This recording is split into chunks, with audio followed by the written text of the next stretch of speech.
mukhang ready na ang ating mga team girls. Ayan. Okay, ready na?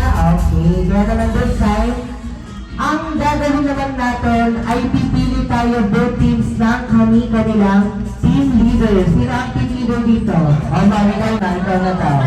Wala ka ng pala. Kaya dito, kung ikaw natin tuturo, ikaw ang pinaka-daget sa ating mga lalaki. Kaya this time, tanungin po muna na 2, 1, go! Ano ba? Ano ba na 1, 2, 3, go!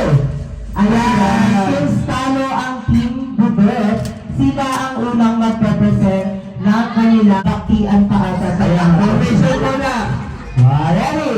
Okay. Ay, harap na tayo sa ating mga. Ayan, dito tayo harap, sir. Ayan. Then kaya naman, let's give it up for Team Budots as they give us a TikTok dance number.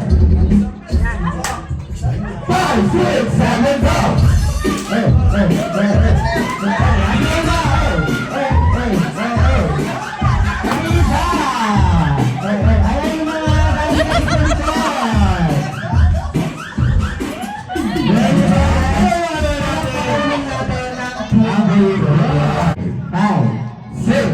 Five, six, 7, go!